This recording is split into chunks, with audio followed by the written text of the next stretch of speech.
राधे प्रिय दर्शकों, आज हम सुनेंगे परम पूज्य प्रेमानंद जी महाराज के मधुर वचनों को, जो हमें भक्ति, प्रेम और जीवन की सच्चाई से जोड़ते हैं। आइए मन को शांत करके ध्यानपूर्वक सुनते हैं उनके अनमोल संदेश को। वीडियो को ध्यानपूर्वक अंत तक जरूर सुनें।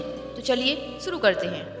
चलते हैं भगवान श्री राम के पावन चरित्र का कथन श्रवण करके, कलिमल का नाश करके अपने आराध्य देव के चरणों में प्रीति प्राप्त करते हैं। प्रसंग चल रहा है भगवान की गोद में गिद्धराज जटायु जी, पंख काट दिए हैं रावण ने, बस प्राण निकलने वाले ही हैं। भगवान से आंखें मिला करके दर्शन कर रहे हैं।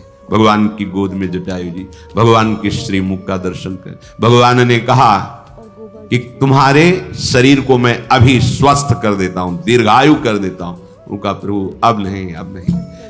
अंतिम समय जिसका नाम स्मरण हो जाए वो परम पद को प्राप्त होता है। भगवान मुझे गोद में लिए हैं और मैं भैर नेत्र उनको देख रहा हूं, इससे बढ़िया अवसर प्राण त्यागने का अब नहीं मिलेगा। नाथ, मुझे अब शरीर नहीं रखना।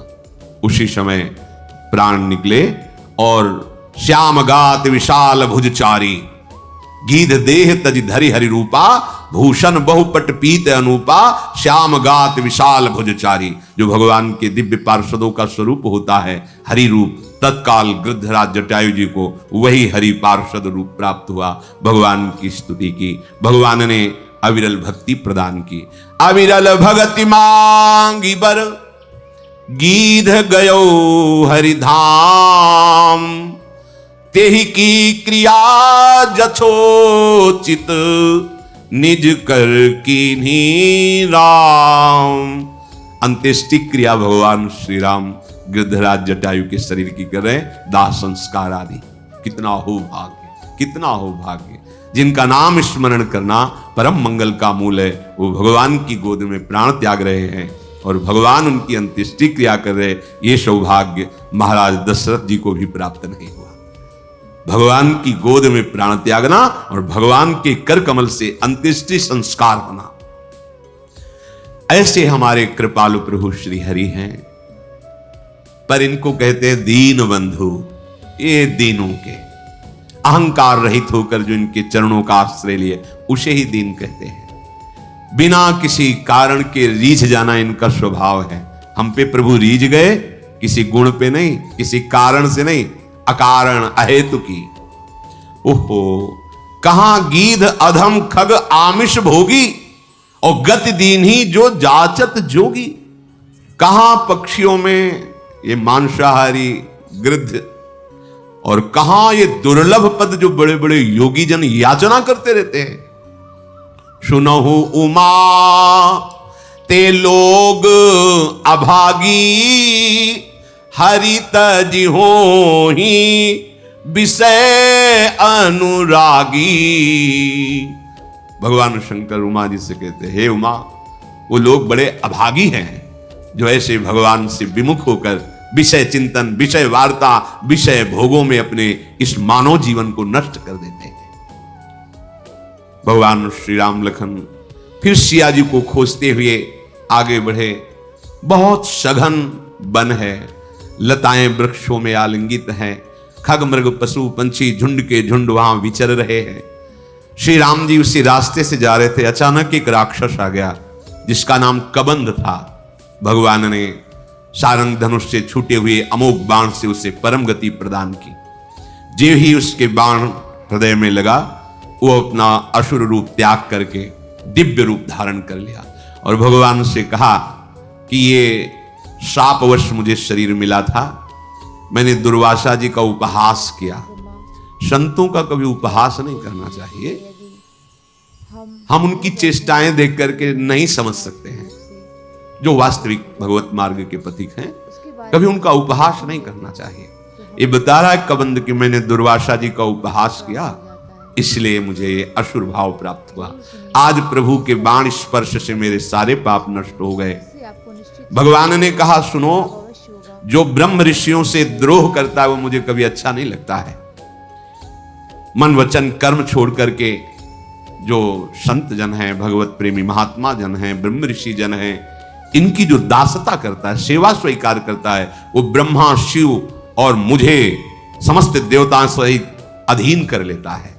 मन क्रम बचन कपट तजी, जो कर भूषुर सेव, मोहि समेत बिरंच शिव, बस ताके सब देव।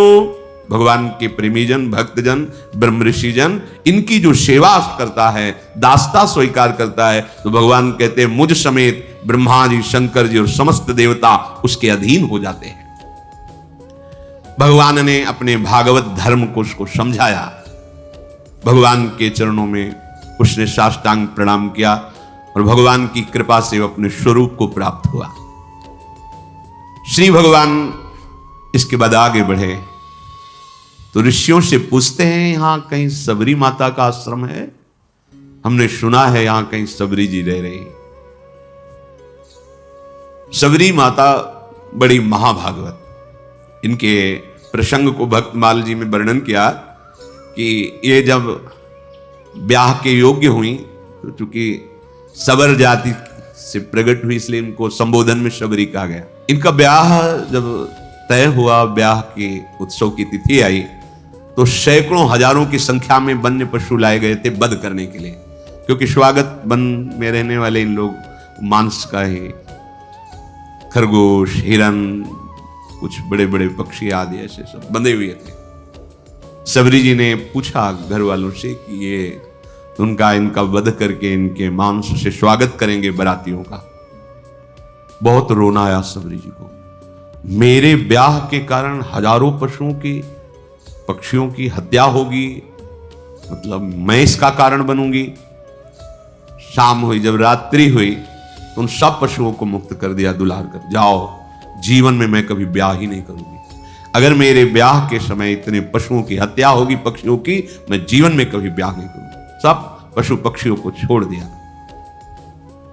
जे ही उन पशु पक्षियों के बंधन काट रही थी वो रस्सियां, वो ऐसी कृपा दृष्टि से देख रहे थे मानो वो कह रहे थे तुम मेरा बंधन काट दिया तो जाओ, मैं तुम्हारा बंधन मुक्त करने के लिए भगवान से प्रार्थना करता हूं कि अब तुम्हें कोई कर्म बंधन, जन्म मृत्यु का बंधन न प्राप्त हो। इसलिए कई बार प्रश्न उत्तरों में कहा है कि अगर आप किसी की भी हित की बात कर दोगे, सेवा कर दोगे, तो भगवान प्राप्ति का मार्ग वो प्रकाशित कर दे, क्योंकि सबके हृदय में भगवान बैठे हुए हैं। तुमने हमारी रक्षा की, भगवान तुम्हारी सदा रक्षा करें, तुम्हारे कर्म बंधन कट जाएं, क्योंकि हमारे बंधन काट दिए। सबरी जी के हृदय में पशु पक्षियों को छोड़ने के बाद एक वैराग्य हुआ कि अगर मैं घर में रहूंगी तो फिर ब्याह की व्यवस्था यही सब करेंगे, भाग चलूं। रात्रि में ही भाग पड़े। देखो, भगवान को भक्ति प्रिय है। ये जिन लोगों का मानना है कि पुरुष ही भगवान को प्राप्त कर सकता है या अमुक कुल का, ये सब भगवान के वचन है। पुरुष नपुंसक नारी वा, जीव चराचर कोई, सर्व भाव भज कपट तज मोहि परम प्रिय सोई। वो परम प्रिय है भगवान को। शबरी का महान पुण्य उदय हो गया, भाग निकली।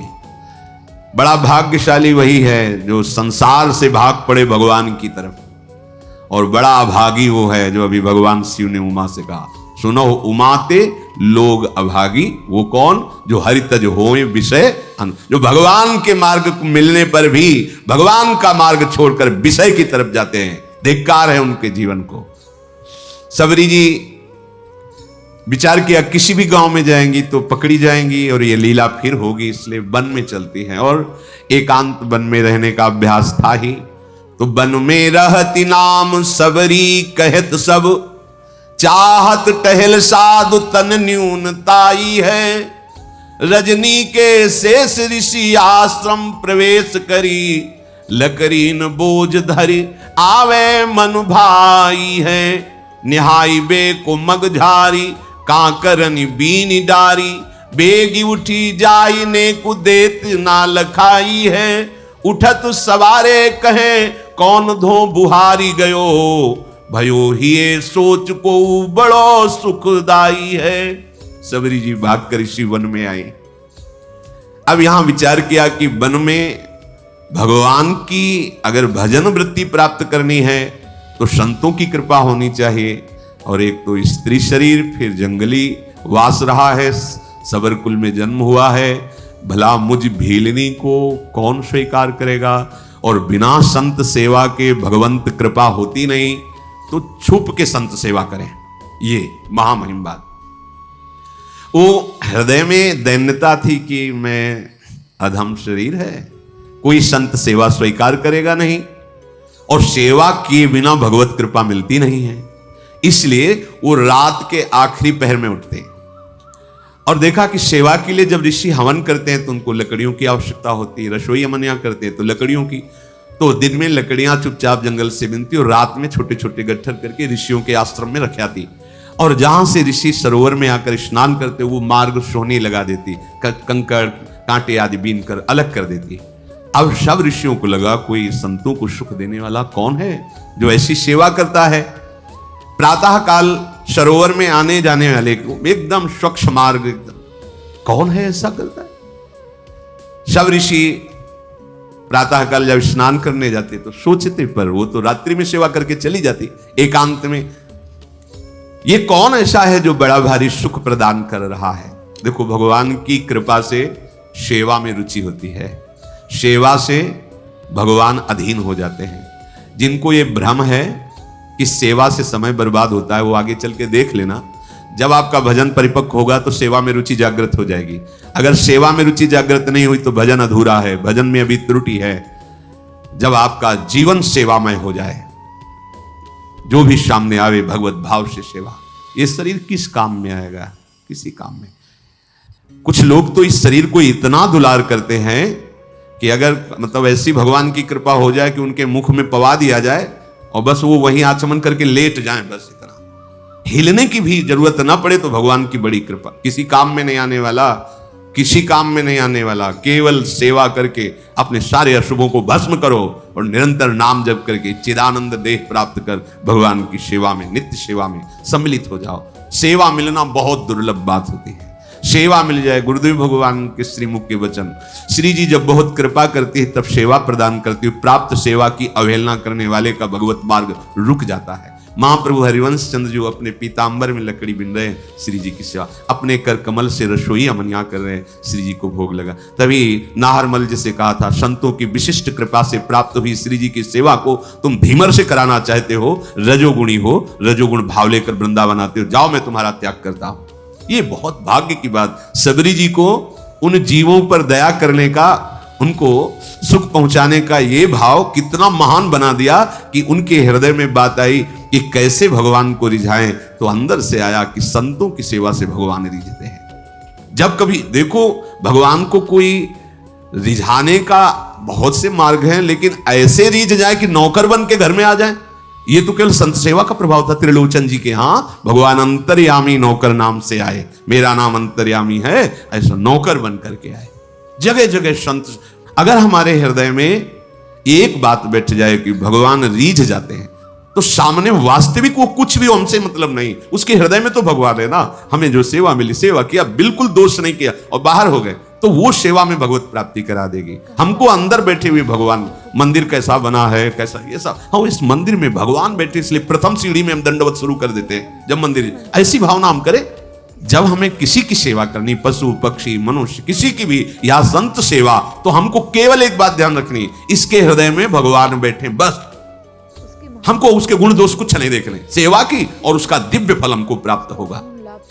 सबरी जी ऐसे संत सेवा करने लगी। अब मन में उनके बहुत दैन्यता थी कि अगर किसी की दृष्टि पड़ गई तब तो उनको बड़ा दुख होगा कि अधम और ऐसा उसके हाथ की लकड़ी बीनी हुई है। बहुत उनके हृदय में ये बड़ी कृपा। ये जो अहंकार भरा होता है, मैं अमुक श्रेष्ठ कुल का, मैं ये मैं भगवान को पसंद नहीं है। जिसके हृदय में सहज दैन्यता है, यही दरबार दीन को आदर रीत सजा चली आई। अपने शरीर को अत्यंत हेय मानकर, ये छूने योग्य भी नहीं है। मतंग जी ने विचार किया कि ये कौन है जो आकर के हमारे चोरी कर रहा है। चोरी का तात्पर्य होता है भजन चुराना। ये आप साधारण समझे, जैसे संत सेवा, आप 2 फूल भी ऐसे डाले ना, ये फ्री नहीं, इसका हिसाब होता है। आप ऐसे किए ना, इसका भी हिसाब है, बहुत हिसाब है। किसके लिए कर रहे हो, किस निमित्त से कर रहे हो, वो सर्वदर्शी प्रभु देख रहा है। मतंग जी बड़े असंग महात्मा थे, पर बहुत ही हृदय में भगवान के प्रति प्रेम था। अन्य महात्मा जन भी विराजमान थे, पर तप, व्रति, नियम, संयम, मतंग जी के हृदय में भगवत प्रेम का विशेष प्रभाव था।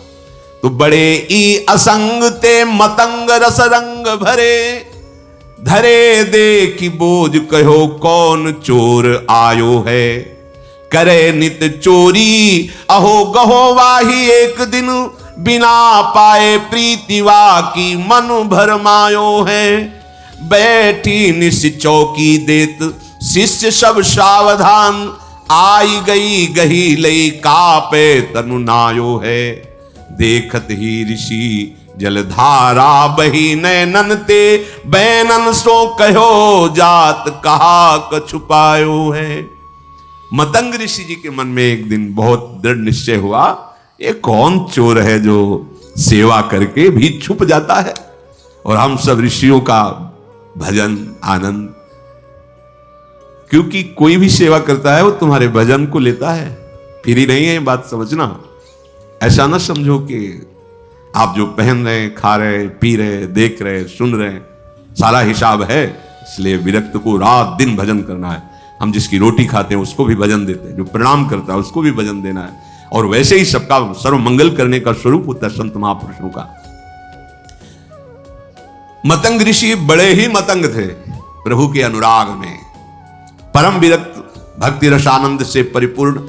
रोज अपने आश्रम में देखते कि दोना में फूल रखा हुआ है, लकड़ी, सेवा के लिए मार्ग पूरा साफ। ये कौन है रोज सेवा कर जाए? अपने शिष्यों से कहा, सुन, रात भर जगो, रोज सेवा पहुंचाता कौन है ऐसा जो चुपके से सेवा कर रहा है? एक बार दर्शन करना चाहते हैं। सब शिष्य रात में जगह, अलग अलग जगह छुप करके खड़े हो गए। धीरे धीरे सबरी जी आई, दोने में कैसे पुष्प रखकर लकड़ी जे ही, तो कौन है? सबरी जी तो एकदम मानो सूख गई कि अब तो जान गए, अब सेवा छूट जाएगी। देखो किस बात का दुख है, अब सेवा छूट जाएगी, अब कोई भी ऋषि हमारी सेवा स्वीकार नहीं करेगा। एक तो स्त्री शरीर, दूसरा साबरपुर में जन्म, ये सब महान ब्रह्म ऋषि हैं, ये सब हमें हटा देंगे, मेरी सेवा बहुत विकल होकर शांत खड़ी हो गई। मतंग जी जब आए तो देखकर आंसू निकल पड़े।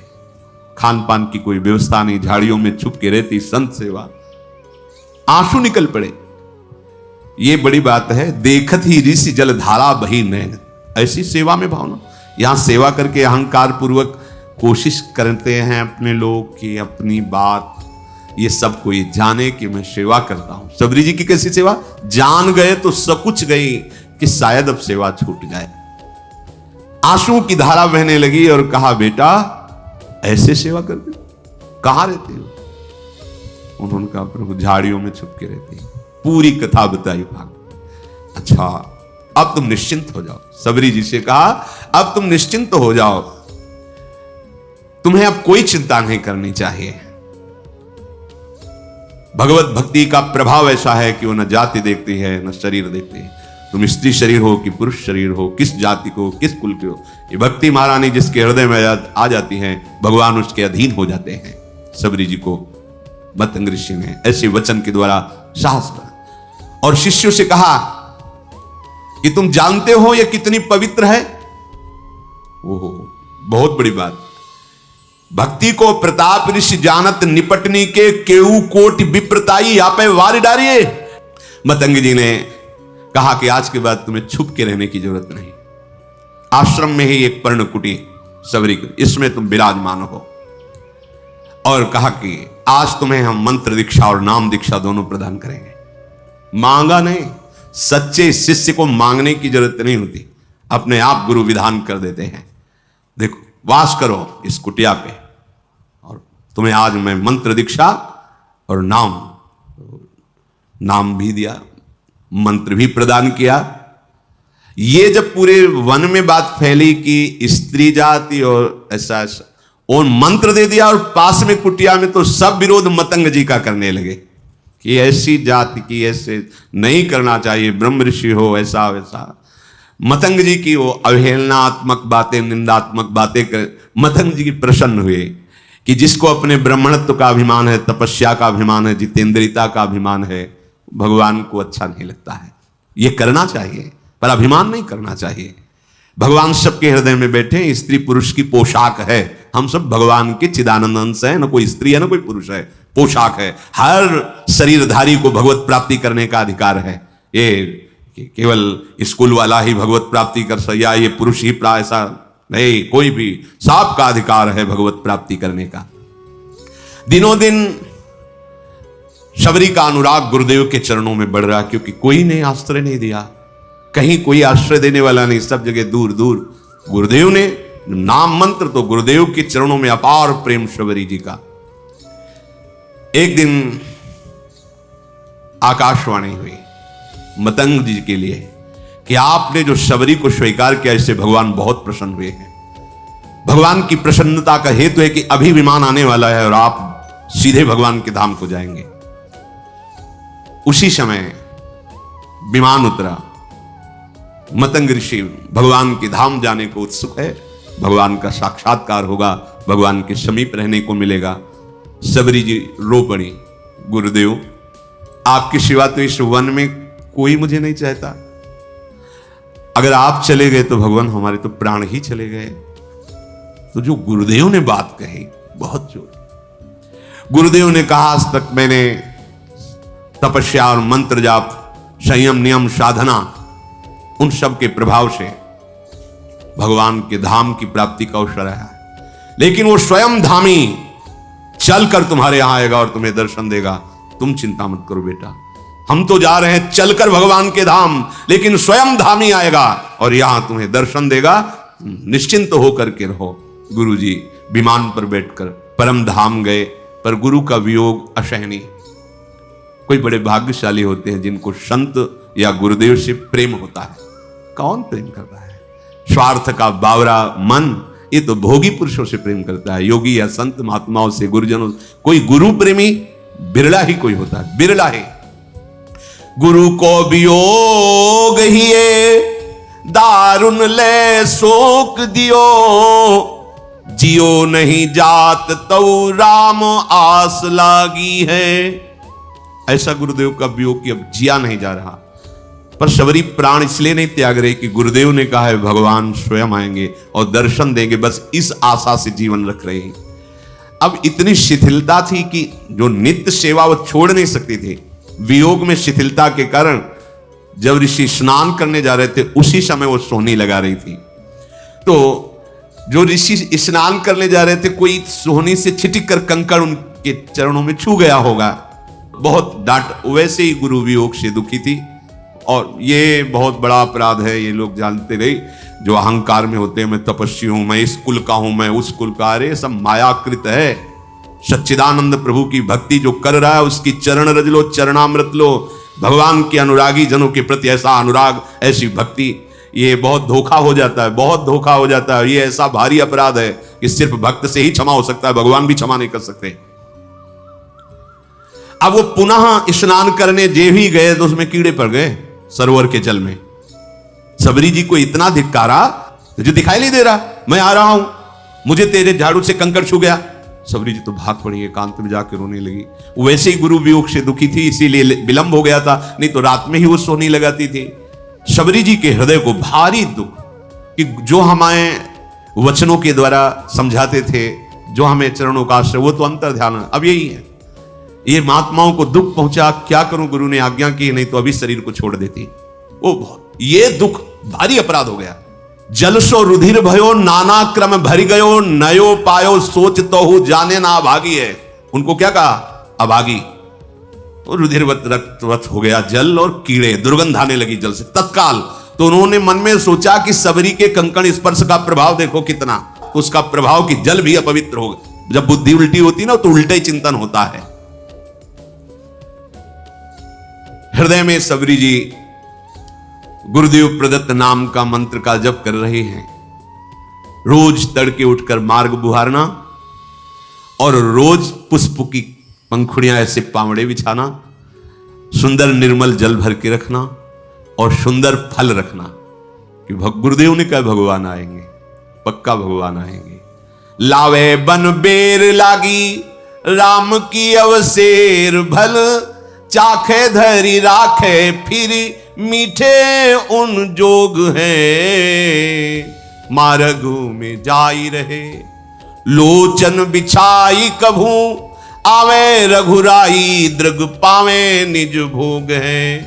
ऐसे ही बहुत दिन बीते मग जोहत, हाँ आई गए औचक सो मिटे सब सोग हैं। ए पे तनु नून ताई आई सुधि छिपी जाए, पूछे आप सबरी कहां ठाढ़े सब लोग हैं। रात दिन गुरुदेव प्रदत्त नाम मंत्र का चिंतन, गुरुदेव ने कहा है भगवान आएंगे, इसका दृढ़ विश्वास। अब क्या भगवान के स्वागत में तो जंगल में यही है फल। तो सुंदर सुंदर बेर के जो वृक्ष थे उनसे ऐसे बेर लेती, पहले चखती, चखने के बाद वहां मीठे है तो उस बेर तो झूठे तो हो ही गए ना। चखने के बाद हाथ थोड़ी प्रक्षालन, जंगल है ये थोड़ी क्या कहा कि हाथ में कमंडल धोना। ऐसा नहीं कि खा खा के बेर रखती थी, उस वृक्ष के मीठे हैं कि मेरे प्रभु को खट्टे ना लगे, तो ऐसे देखा हाँ मीठे फेंक दिए और नए फल लेकर के उनको ऐसे रखते। इसीलिए कहा गया है कि जूठे बेर। वैसे भी शास्त्रीय पद्धति में सबसे पहले भगवान को भोग लगा, और प्रेम पद्धति में सबसे पहले अपने को पाना है।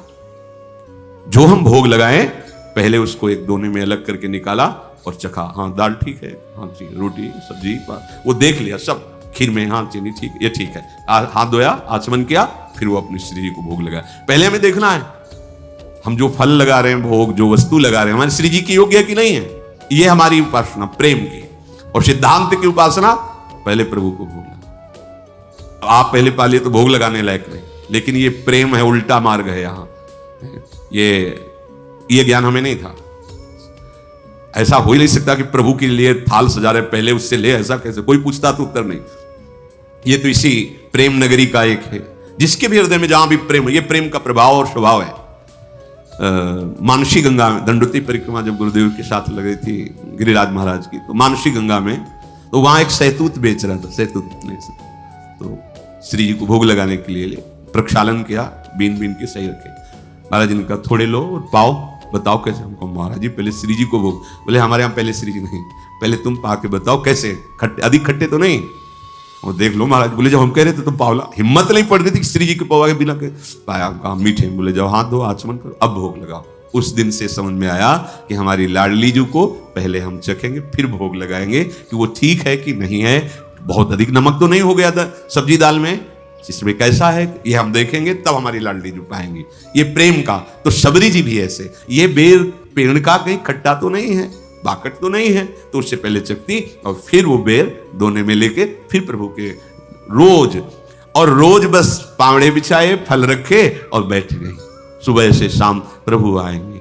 गुरुदेव ने कहा प्रभु बहुत दिन बीत गए पर अश्रद्धा नहीं हुई गुरु वाक्य पे। ये बहुत बड़ी बात है। उपासक अपने गुरु वचनों पर बहुत समय तक टिका रहे और उसका लाभ ना दिखाई दे फिर भी टिका रहे, ये बहुत बड़ी बात होती है। नहीं तो महीना 2 महीना साल 2 साल में मन उब जाता कि हो सकता है गुरुदेव ने हमको फुसलाने के लिए कह दिया हो कि आएंगे भगवान तुम ऐसा सा। नहीं, गुरुदेव ने कहा है प्रभु आएंगे। मार्ग में जाए रहे लोचन बिछाए, नेत्र लगाए। गुरुदेव ने कहा है भगवान ऐसे ही बहुत दिन बीते मग जोहत, तो आ गए औचक सो मिटे सब शोक। दूर से देखो भगवान आ रहे हैं, छुप गई। अभी तक तो इंतजार कर रही थी, जब देखा भगवान आ रहे हैं तो छुप गई। मैं नीच अधम उनके सामने कैसे जाऊंगी, कैसे उनकी सेवा करूंगी। जो ऋषि कुछ दैन्य थे जिनको सबरी जी की भक्ति प्रिय लगती थी, उनसे भगवान पूछ लिए कि सबरी माता का आश्रम कहां है, कहां है सबरी माता। इतना पूछ के निहाल कर दिया, गए किसी के आश्रम नहीं। और जिनको अहंकार था तो वो सोच रहे थे, सुना तो था ही भगवान वनवास में आ रहे, तो उनको था कि भगवान आएंगे हमारी दंडवत करेंगे, फिर आसन में हम उनको बैठाल कर स्तुति संस्कृत से करेंगे। वो बैठे ही रहे घर में। भगवान तो अहंकार अगर किसी साधना का, तपस्या का, ये ठीक नहीं है। देखो अगर कोई ऐसा समझे कि भगवान को हम अमुक अमुक अच्छा बनो, क्रियाओं द्वारा, अनुष्ठान द्वारा, उसमें प्रधान होता है आपका भाव। और जब भाव दैन्य आएगा तो प्रभु रीझ जाएंगे। अच्छा है क्या तुम्हारे पास, क्या है? प्रभु का ही तो दिया हुआ है, काहे को अहंकार करते हो? प्रभु ने कृपा करी, वो तुम्हें सतमार्ग के लायक बनाया है। वही तुम्हारी इंद्रियों को अधीन किए हुए हैं, वही तुम्हें बल दे रहे हैं, वही तुम्हें व्यवस्था दे रहे हैं, जो सेवा कर रहे हो। तो तुम अहंकार क्यों? अपने बड़भागी बनने का भाव लाओ कि हमें तो अहोभाग्य प्रभु ने स्वीकार करके बड़भागी बना दिया, संत सेवा दे दी, धाम आने को, सत्संग सुनने को, भजन करने को। ये जो मुझे प्रेरणा मिली, अहोभाग्य हमारे भगवान ने मुझे स्वीकार। अहंकार क्यों करे? देखो रह रहे हैं, इतना कष्ट सह रहे हैं, पर अहंकार। भगवान नहीं गए किसी के यहां। प्रेमणा वशिष्ठ मुच्छिष्टम भुक्त्वा फल चतुष्टयम कृता रामेण भक्तानाम सबरी कबरी मणि। भगवान प्रेम देखते हैं, यही देखकर अवशिष्ट अर्थात चखे हुए फलों को, जूठे फलों को भगवान पाते हैं। ये बड़ा प्रमाण सहित इसमें दिया है कि फलमूलम समादाय परीक्षे परिभक्ष पश्चान निवेदयामास राघवाय महात्मने। चख करके उसकी परीक्षा करके फिर दोने पे रखती थी, और राघव अर्थात भगवान श्री राम बड़े स्वाद बखान करके सबरी के वो जूठे फल खाए। देखो इस पर प्रेमणा वशिष्ठ मुच्छिष्टम उच्छिष्ट भुक्त्वा फल चतुष्टयम कृता रामेण भक्तानाम सबरी कबरी मणि। पद्म पुराण में ये वर्णन किया गया। भगवान पूछ लेते सबरी मां किधर है, कहां विराजमान है। वो अपने को निहाल मानते, जिनसे भगवान पूछ लेते। पथिकन ते पूछत सप्रेम प्रभु पेखी पेखी सबरी हमारी प्यारी बसे के ही ठोर है। कहां है सबरी, किधर है सबरी रहती है? ऋषि प्रभु यही मार्ग है, ये जो पावड़े बिछे सबरी जी ने बिछा। आगे जो मतंग ऋषि का आश्रम, वहां सबरी जी विराजते। तो भगवान कहते कौन घरी ए है जामे नयनन निहारी हो मैं खे हो फल सुधा स्वाद सरिस अथोर है। रघुराज जय चिन्ह बिलोकिना बिलोचन सो बीतत पलक सम कल्प करोर है। जैसे सबरी जी के लिए एक पल समय करोड़ों कल्प के समान बीती, तो ऐसे राम जी के लिए किधर है? मैं अपने कब भर नेत्र सबरी जी के दर्शन करूं। उधर सबरी जी जो वही भगवान सो। पूछी पूछी आए तहां सबरी स्थान जहां कहां वो भागवती देखो दृग प्यासे हैं। मतंग ऋषि के आश्रम में आए और जो शिष्य जन खड़े थे, कहां है सबरी जी, कहां भाग्यवान सबरी जी, मेरे नेत्र तरस रहे उनके दर्शन के लिए। सबरी जी ने जब ये वचन सुने तो जो हृदय में संकोच था दूर हुआ। आके साष्टांग दंडवत सबरी जी ने की।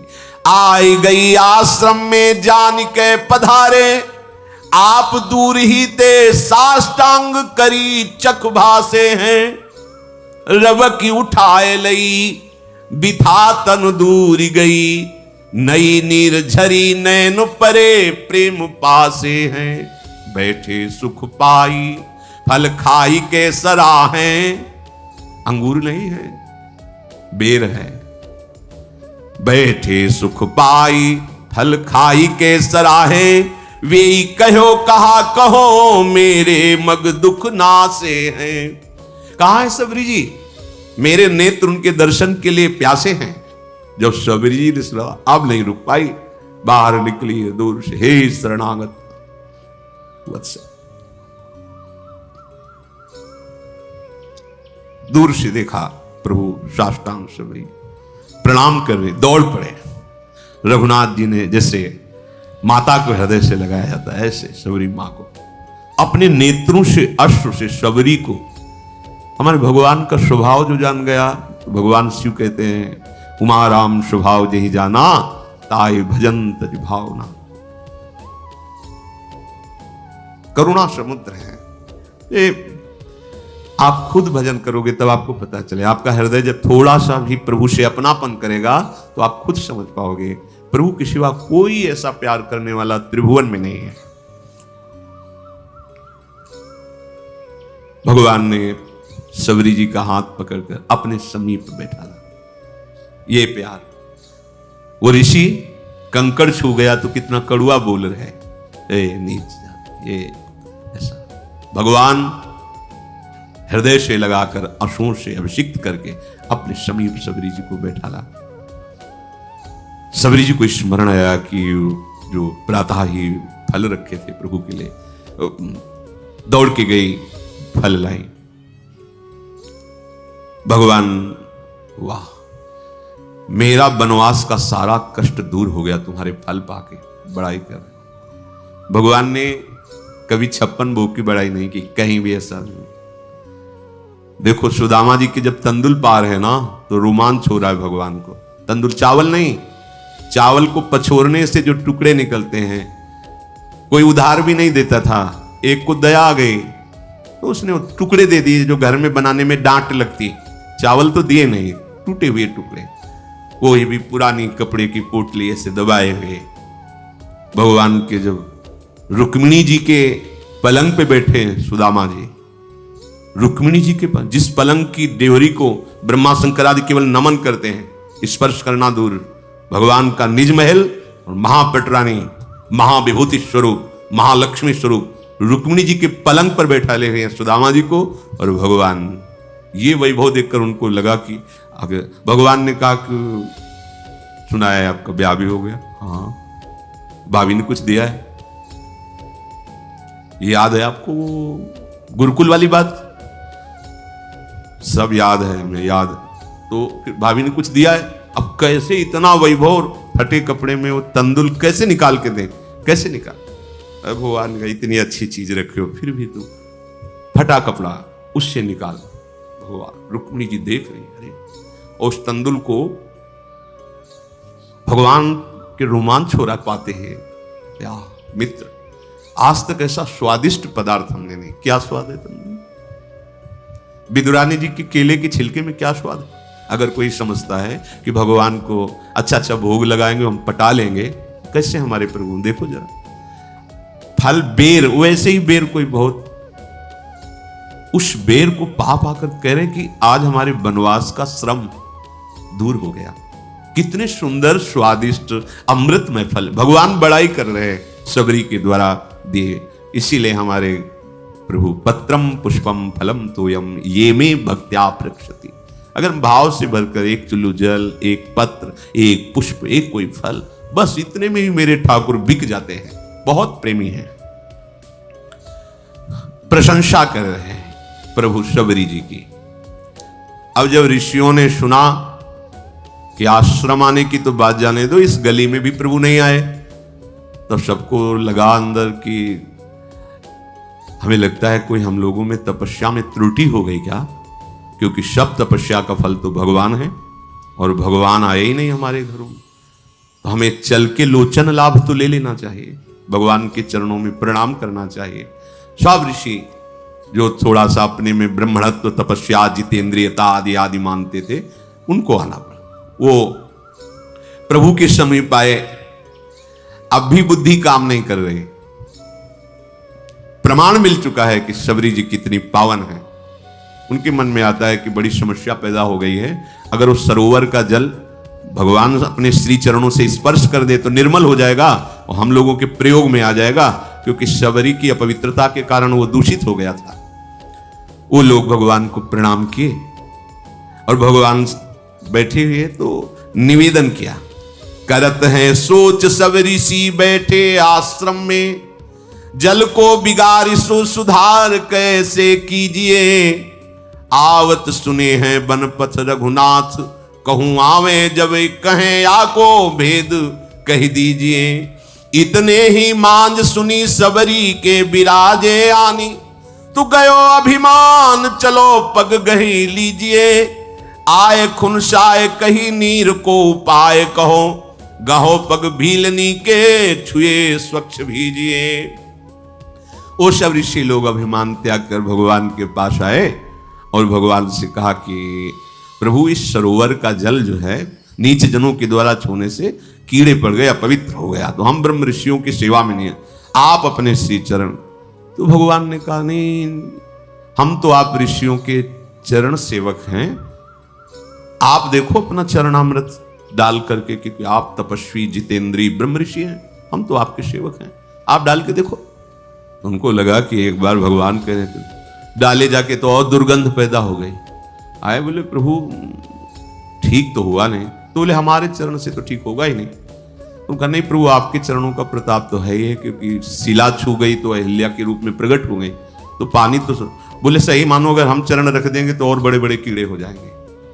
अगर उसे स्वच्छ करना चाहते हो तो तुम सबरी के चरणामृत उतारो तो फिर डालो जाके। अब भगवान का आदेश, बड़े बड़े ब्रह्म ऋषि सब बोले केवल एकमात्र सबरी जी के चरण स्पर्श किए हुए जल से ही वो पवित्र हो सकता है, दूसरा कोई उपाय नहीं। क्योंकि तुम सबसे भयानक अपराध बनाए, स्त्री जान करके, नीच कुल की जान करके उनको तुम धिक्कारा है, तुमको ऐसी भावना से ये अपराध तुम्हारे सारे तप को, सारे प्रभाव को नष्ट कर दिया। अगर तुम कहीं अपने जीवन को कृतकृत्य करना चाहते हो, सरोवर के जल और हृदय को स्वच्छ करना चाहते हो, तो सबरी जी का चरणामृत ही काम करेगा, दूसरा कुछ नहीं। अब भगवान की आज्ञा, ईश आज्ञा तो सबको शिरोधार्य है। सबने जे ही सबरी जी बड़ी प्रार्थना, दैन्यता, जे ही चरण स्पर्श हुआ, निर्मल स्वच्छ और अमृत जैसा जल हो गया। तब भगवान ने सबरी जी की स्तुति की, जो नौधा भक्ति पीछे गाई गई थी, वो भगवान सबरी जी को नहीं सुना रहे, उन्हीं ऋषियों को बता रहे कि ये पूरी की पूरी भक्ति हमारी माता सबरी जी में विराजमान है। जाति पाति कुल धर्म बड़ाई धन वैभव कुटुंब गुण चतुरता, मैं इन सबसे नहीं रीझता। फिर सुन लीजिए, जाति पाति कुल धर्म बड़ाई धन बल कुटुंब गुण चतुरता, इन सबसे मैं नहीं रीझता। मेरे रिझाने का एक ही केवल उपाय है, दैन्य भाव, भक्ति भाव। मैं तुम्हें सावधान होकर सुनाता हूं, 9 प्रकार की भक्ति है।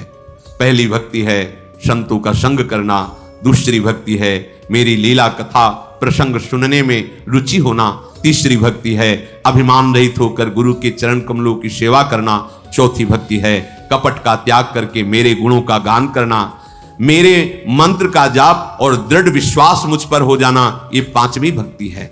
छठी भक्ति है इंद्रियों का निग्रह, अच्छा स्वभाव, अच्छा चरित्र, बहुत प्रपंचिक कार्यों से वैराग्य और निरंतर संत समागम, साधु पुरुषों द्वारा बताए हुए आचरण करना। 7वीं भक्ति है जगत भर में भगवत भाव रखना, सब में प्रभु विराजमान है और संतों को मुझसे भी अधिक करके मानना। 8वीं भक्ति है जो मिल जाए उसी में संतोष करना, स्वप्न में भी कभी पराये दोष दर्शन ना करना। 9वीं भक्ति है सबके साथ सरलता का कपट रहित बर्ताव करना, हृदय में मेरा दृढ़ भरोसा रखना, हर्ष और दैन्य का ना होना। दैन्य मैं बहुत गरीब हूं, ये नहीं, ये दैन्यता भागवतिक दैन्यता है। लेकिन भक्त कभी गरीब नहीं होता, उसके पास परम धन भगवान का नाम होता है। विषयों की अभाव की दरिद्रता वाली दैन्यता भक्त में नहीं होती। इन 9 में से एक भी भक्ति, चाहे वो स्त्री हो चाहे पुरुष हो, कोई भी हो, वो मुझे अत्यंत प्रिय है कि हे सबरी जी, आप में तो 9 भक्ति विराजमान है, जो गति योगियों के लिए भी दुर्लभ है। आज मेरे सामने ही तुम्हें वो दुर्लभ गति प्राप्त होगी। मेरे दर्शन का फल है जीव अपने ब्रह्म स्वरूप को प्राप्त हो जाता है। मम दर्शन फल परम अनुपा, जीव पाओ निज सहज स्वरूपा। फिर कहा कि सबरी जी आप यहां विराजमान, कहीं जानकी जी को यहां से जाते हुए ऊपर से कोई तुम्हें ऐसा कुछ खबर है क्या? सबरी जी ने कहा प्रभु, पास में एक पंपा नामक सरोवर है, वहीं सुग्रीव हैं, आप वहां जब जाएंगे तो उनसे मित्रता कीजिएगा, वो सब आपको सूचना दे देंगे। हे नाथ, आप कुछ देर रुको। और सबरी ने एकदम एकाग्रता की और उनके शरीर में योगाग्नि प्रकट हो गई। भगवान के सामने ही पांच भौतिक शरीर का लय करके भगवत धाम को गई। जातिहीन अग जन्म मही, मुक्त कीन असनारी, महामंद मन सुख चाहसी, ऐसे प्रभु ही विसारी। देखो, स्त्री शरीर है, लोक में अधम कुल है, फिर भी भगवान की भक्ति से ऐसी दुर्लभ गति प्राप्त हुई जो योगी जन वांछना करते हैं, आकांक्षा करते हैं। ऐ दुर्बुद्धि मन, तू ऐसे प्रभु का भजन छोड़ करके और किसी विधान से सुख चाहता है, अर्थात तुझे कभी सुख नहीं मिल सकता। अगर भजन करोगे, नाम जप करोगे, भगवान के चरित्र सुनोगे, आचरण पवित्र रखोगे, तो माना कि दुख का, विपत्ति का प्रभाव आएगा, पर तुम्हें परास्त नहीं कर पाएगा। परम सुख की प्राप्ति अंत समय तक निश्चित हो जाएगी। इसलिए जैसे बने, मन लगे ना लगे, भाव बने ना बने, सत्य है असत्य है, तुम सब छोड़ो, एक बार कहा मान लो और प्रभु का नाम निरंतर जपने की चेष्टा करो, तुम सुखी हो जाओगे। श्री राधा वल्लभ लाल की जय।